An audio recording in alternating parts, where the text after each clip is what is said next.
మకర సంక్రాంతి అంటే సూర్యుడు మకర రాశిలోకి ప్రవేశిస్తాడు. కాలము రెండుగా ఉంటుంది, దక్షిణాయనము ఉత్తరాయణము. దక్షిణాయనంలో దేవతలందరూ నిద్రపోతారు, ఉత్తరాయణంలో నిద్రలేస్తారు. దేవతలు నిద్రలేస్తారంటే బ్రాహ్మీ ముహూర్తమునందు లేస్తారు, తెల్లవారుజామున 3 గంటల వేళ. దేవతలకి తెల్లవారుజాము వేళ అంటే అది పరమ పవిత్రమైనటువంటి కాలం. అందుకే ఉపనయనాలు, వివాహాలు, దేవతా ప్రతిష్టలు ఇవన్నీ ఉత్తరాయణ పుణ్యకాలంలో జరుగుతాయి.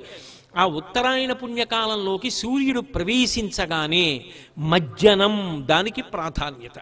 సాధారణంగా స్నానం చేసేటప్పుడు ఏం చేస్తాం? చెంబుతో నీళ్లు తీసి తల మీద పోసుకుంటాం. మజ్జనం అంటే మునక వేయుట, తల మునిగేటట్టుగా స్నానం చేస్తారు.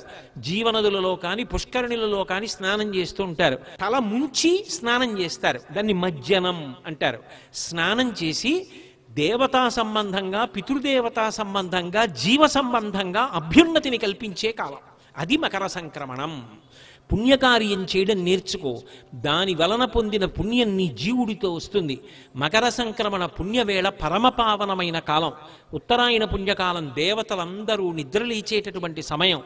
ఆ సమయంలో నువ్వు చదివే ఒక స్తోత్రం, నీ ప్రదక్షిణం, నీ నమస్కారం, నీ భగవన్నామోచ్చారణం నిన్ను కాపాడతాయి.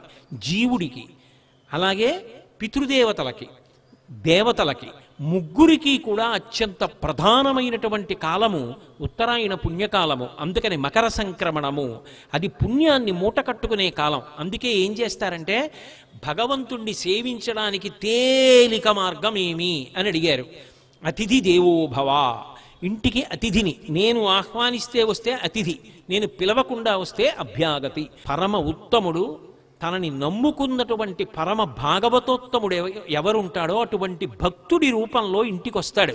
ఊరక రారు మహాత్ములు వా రథముల ఇండ్ల కడకు వచ్చుటలెల్లను కారణము మంగళములకు, నీ వచ్చుట శుభము మాకు నిజము మహాత్మా అంటాడు. ఎవరన్న దానితో సంబంధం లేదు, ఇంటికి వచ్చినవాడు అతిథి. అందున అభ్యాగతి స్వయం విష్ణు, నేను పిలవకుండా వచ్చినవాడు. అది ఏ ప్రాణైనా కావచ్చు, కుక్క రూపంలో రావచ్చు, ఆవు రూపంలో రావచ్చు, ఓ పంది రూపంలో రావచ్చు. ఆ రోజున సంక్రమణం నాడు నేను వండుకున్నటువంటి మధుర పదార్థంలో కొంత భాగం అతిథుల్ని పిలిచి అభ్యాగతులకి, జీవకోటికి పెట్టి నేను సంతోషించి నేను తింటే అంతకన్నా అదృష్టమైనటువంటి విషయము వేరొకటి ఉండదు. అది మకర సంక్రమణము. అలా నువ్వు తరించు, ఈ త్యాగం నేర్చుకో. త్యాగేనైకే అమృతత్వమానసు, త్యాగము చేత అమృతత్వాన్ని పొందుతావు తప్ప మరొక రకంగా పొందలేవు. ఇంత గొప్ప తిథి అన్ని వేళలా రమ్మంటే రాదు.